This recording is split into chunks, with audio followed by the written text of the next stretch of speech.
The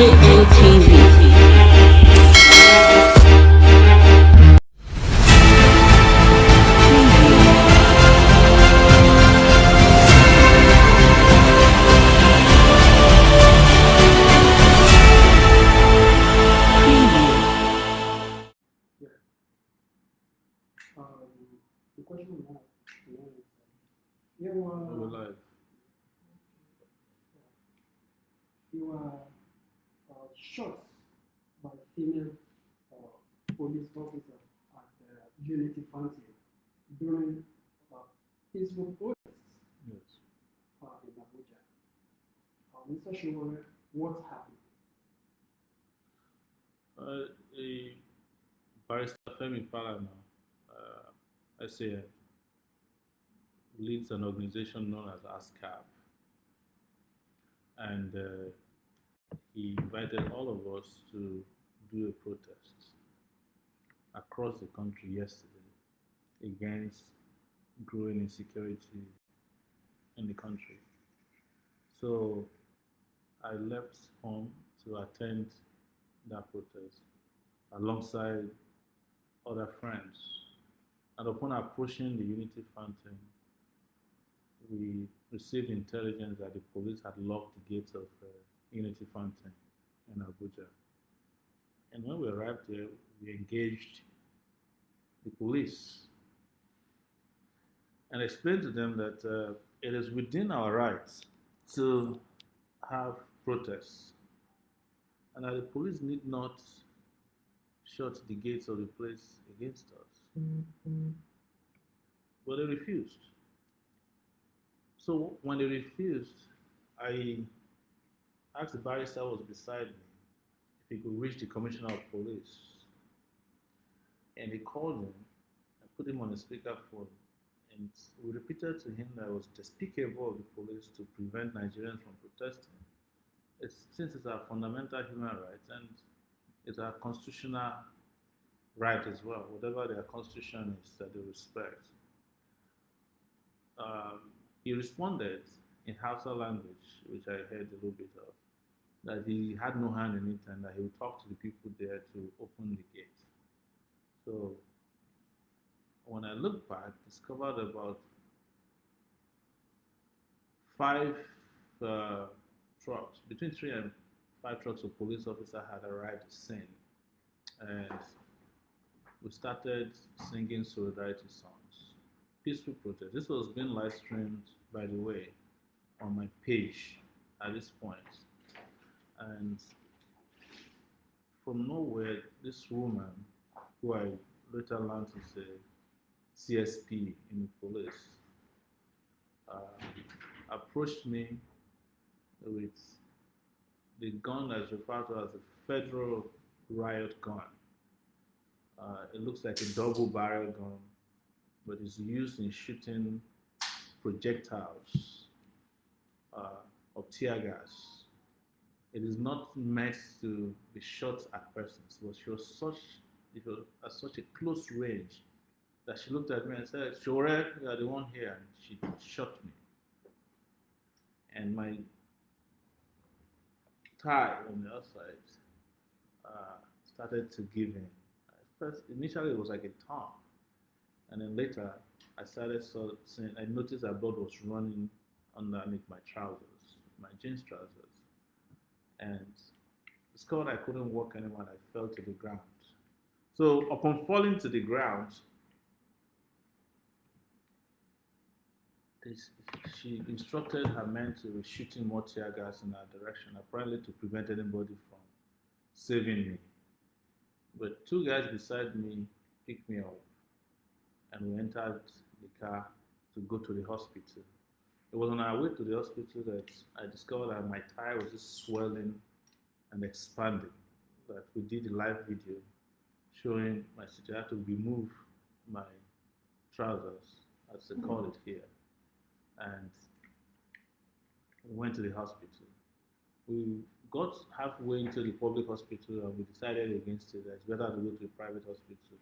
So we went to a private hospital and they began treating the injury on my thigh. We didn't know how big of how serious it was, but I was just in a lot of pain.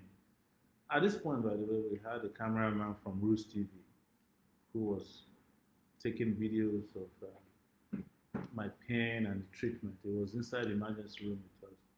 And when we discovered that the hospital wasn't very well equipped for the level of pain and suspicion that this could be something different, we called another hospital and drove down to that second hospital where I was eventually treated of my injuries. And I left the hospital in the evening when I felt a little bit okay, assisted to get into the car, and I came home. So that was exactly what happened yesterday because I've seen some pro-government narratives, including in some mainstream TV stations and uh, newspapers and radio stations, claiming that I was never shot at and that I was only acting a script. This is what is said when the DSS uh, abducted me in open court. They claim officially, the Buhari regime claimed that I was one who enacted that drama. The Senate, Nigerian Senate, then instituted an investigation. When they found out the truth, till today they could not release the outcome of the investigation.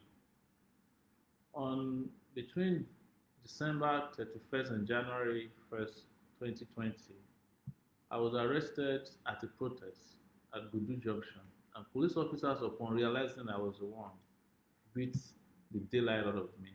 The leader of that group, who has been identified as one Abdul Kabir, CSP as well, headbutted me and broke my nose. Yeah.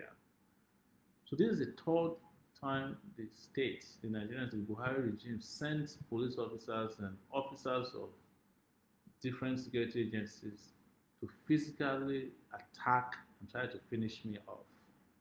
This is a pattern now that has become their nature. But I'm not here to banter words with them. I'm here to tell the story to our people, uh, Nigerians, that they are running out of time. And in running out of time, the regime has become very desperate. And in being desperate, they will do a lot of crazy stuff with the aim of discouraging people like me and those who might follow our lead from challenging the incompetence, the wickedness, the cruelty, and inhuman nature of how the regime conducts its affairs. That is what you're saying. They are not doing this to prove any other point that, look, we can take your life and nothing will happen. We will kill you and nothing will happen. And if you doubt it, this same woman, Atina Daniels, and Hyderia Atina Daniels is her name, used to be in SARS. She is the one who leads the killing of Shiites in Abuja each time they engage in peaceful protest. She's done this several times. And when people started reaching out to her yesterday, she started blocking people because she knew she had run out of time and her cover had been blown. Everybody who you ask about her said she was brought to Abuja to be doing this by the regime of Buhari. They endorse what she does. She's a cold-blooded killer. But she's not alone. There's another officer who is in the state police command named Pam, who directs her affairs, and the commissioner of police as well. They all work together. They direct her to go after me. They've done it to Charlie Boy before. They've done it to plenty of citizens. She once threatened our lawyer, Marshal Abubakar, threatened to shoot her in front of the Federal High Court. This is a well-known tactic by this particular officer. But the officer is just one of the people in the chain of murderous commands under the Buhari regime. She's not doing this alone. She's under clear directives or direction by superior officers and I believe people who are the presidency, who want her to carry out a murder of a major opposition figure in the country, and then they will defend it. Or they'll try to change the narrative using some of their friends in corrupt media, some of the corrupt media practitioners. I'm not referring to the entire media, but any media company, public media company, who will turn around an attempted assassination in broad daylight and claim that it was someone else that did it. You know what they're about. And that is what they've been trying to do since yesterday when this thing happened. That's what they've been trying to do. I feel better. As you can see, if you look at my tie here, it's still bandaged. Uh, I've been treated very well, and I want to thank those doctors who gave me the best form of treatment. And the second hospital I went to, I don't want to mention the name of the hospital on air so that they don't go after people there. You don't put it beyond the regime to start going after hospitals who treat victims of high-handedness, cruelty, and torture in this country.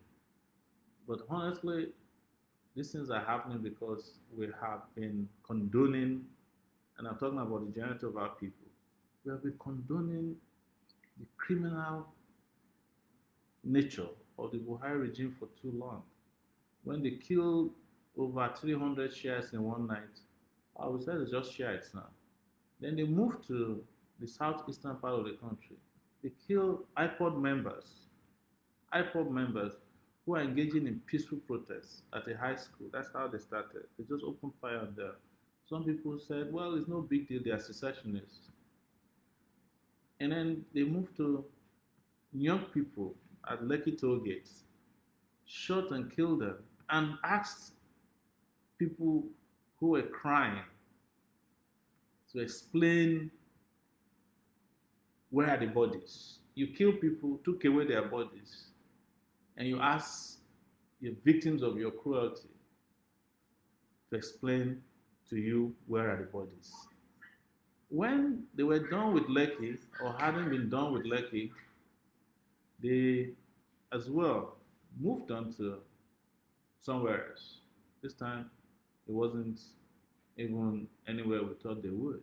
They went to River State with the collaboration with Governor Wike, Nyesom Wike. What did they do?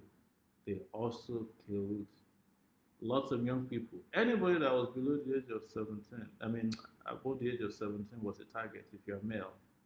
The ones they couldn't kill, they transported them out of River State, Oyibo, and detained them in army barracks. Some of them are just being released recently.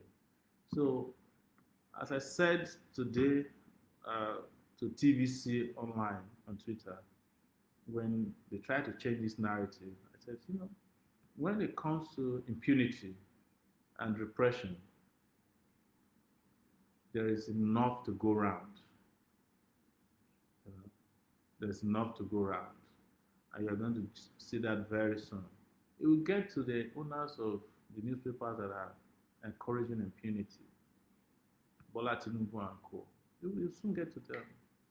You'll get to the ones that are collecting bribe to change stories. You'll get to the influencers who say to you, when they know very clearly that the regime is bad, that it's all right, they'll get to you. Those who say to young people who have been detained in Kogi that they have no rights to express their disappointment with the government because they're getting data, it'll get to you, it'll get to everybody. But to those of you who are keeping faith with the movement and doing what is right, you will be surprised that we might be getting closer to liberty and freedom than we can ever imagine.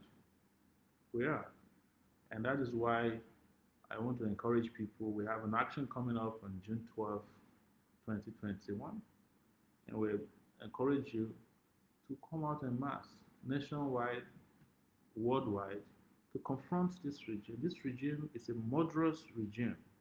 This regime is here to destroy, kill, and decimate Nigerians. There's no any other way to describe it. There's no any other way to paint it. Buhari is here to finish off Nigeria and Nigerians. The only way to stop him is for all of us to come out and at once. They cannot kill everybody. They can't. They cannot kill everybody. If we all decide that we're coming out at once and putting an end to this impunity. And you can trust me on this side. If I have one leg left, I will protest. I will fight for my rights. If I have one drop of blood left, I will fight to make sure that what is happening to us now will not happen to another generation. You see, somehow, part of the reason why we are suffering this is because our parents did nothing when they were confronted with evil. It's because our grandparents did nothing when they were confronted with evil.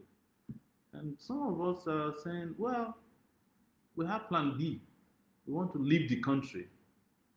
And trust me, plan B is also going to happen in a place where people have made sacrifices before. If you are running to the US, don't forget that Martin Luther King died so that blacks can even get a visa to go there, or blacks can live in the States. If you're running to South Africa, don't forget Mandela spent 27 years in prison and a lot of blacks died. Shabby massacre happened so that you, who is running away, can live in a free South Africa or a multiracial South Africa. If you are running to Europe, don't forget people made sacrifices to build Europe as well, including stealing from Africans to build Europe. So wherever you go, don't forget that people have made sacrifices. But as for me, and I know people hate to hear this, especially those of my friends who feel I've run out of time here, I should just run away, leave. Don't worry about me. I'm going to die any day. Anyways, I'm going to die whether I run away now or later. Everybody will die someday. And I'm not an exception. This life must be lived for a purpose. And that is why we cannot give up on this plot to save whatever is left of Nigeria. So it's the reason I came on right now to have this conversation with those of you who have been asking questions and those who might be having difficulties dealing with regime puppets here and there who are, putting out narratives that you feel is discouraging. Some of you that are complaining are actually saying this because you look at it and say, Nigeria is not worth dying for, because of the way some Nigerians behave or say things. But don't look at those people who are saying those things. Some of them are doing it because they love the regime. Some of them are doing it because they have a disease called Stockholm syndrome. They're in love with the people punishing them. And some of them are doing it because this is a game. Some of them are doing it because there's some little money in it. I don't know what are those things, but what I'm talking to you about is my own personal conviction that we must do this. If not now, we will be forced to do it someday, somehow. So that's why I came here to speak, and I know a lot of you have great questions, number of questions for me. I'm still recuperating, as you can see. My leg, my thigh is still in bandage, and I still have some mobility issues, but I'm getting better. I'm not going to be sucking here telling you that this is, if there's a protest today and somebody can put me on a wheelchair, I'll go. Let them come and shoot me there. But one thing I know for sure is that no one of them will get away with this. For those of you who may not know, I was one of the young people who fought against Babangida, fought against Abacha. And there was a time that everybody was scared of Abacha, scared of Babangida. There was a time in this country we were scared of Obasanjo. Well, go and look at all of them now. Obasanjo became a letter writer. Abacha is gone. Babangida is vegetable because nothing lasts forever. Buhari is not going to last forever. I actually believe that Buhari is no longer in control of his psychomotor. The man has dementia. They are just hiding behind him as a mannequin to perpetrate evil against the people of Nigeria.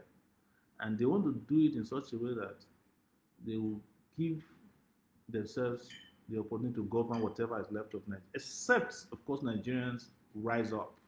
Rise up now. Rise up now. And we invite you June 12th, wherever you may be. Come out.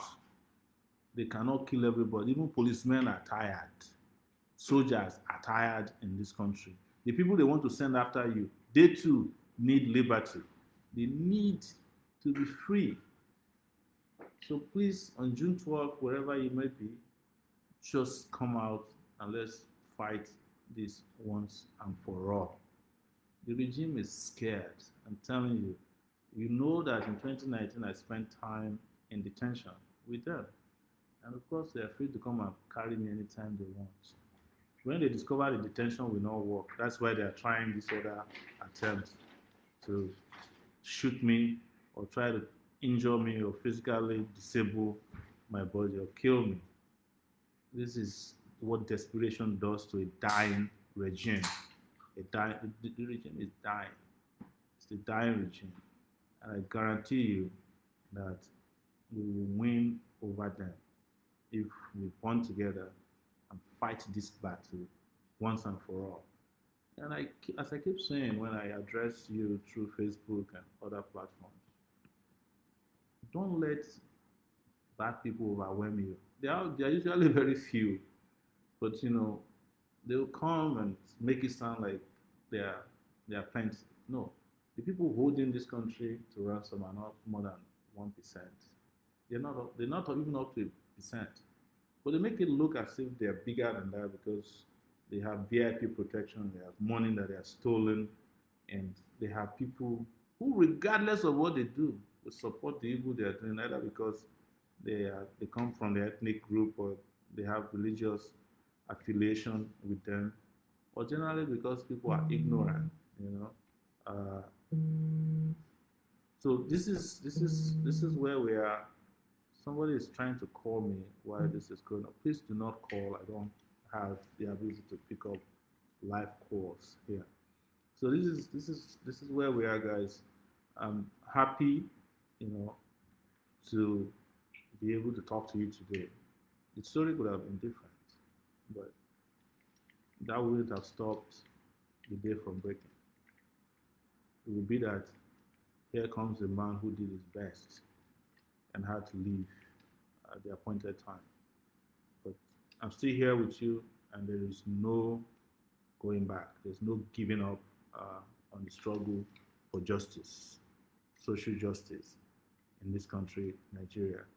So I want to thank you very much. I've received a lot of calls, nice messages. I've received some of the messages are not too nice. It doesn't matter what they are.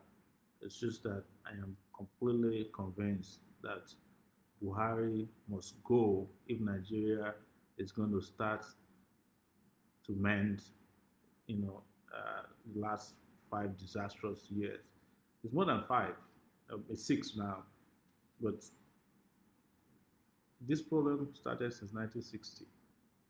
It will be dangerous. It will be sad if we keep on going in this failed system and another person is elected because INEC has no credibility. They will elect one of them if we keep going like this. And one day we have to sit in front of the camera like this and be telling you, or some people will be saying that, oh, Buhari was a better president than the new one. And guess what? If Tinubu becomes the next president of Nigeria, Buhari will look like an angel beside him. If Atiku becomes your next president, Buhari will look like an angel beside him. And there's no difference. The other day, Atiku was returning from a trip. Tinubu went and welcomed him at the airport. These guys are like 5 and 6. They are twin brothers. So, but here is not a political conversation. Here is that don't let anybody deceive you. If we keep going like this, we will not reach 2023 in one piece. It's not possible. In fact, I'm worried that Nigeria may not even reach the end of 2021 at the rate at which we are going at breakneck speed towards perdition. So that's why I'm here today, and I want to thank you guys very much again. I'm here to invite you to come out en masse on June 12th. We are due for a revolution in this country, and we are not going to kill anybody. We are going to come out en masse. That's what I'm encouraging you, and tell the leaders that the power of the people is far bigger than the people in power. Thank you, and good afternoon.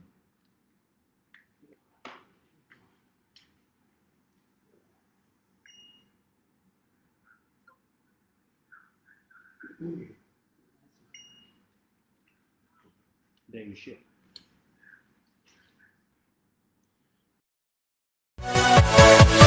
Yeah.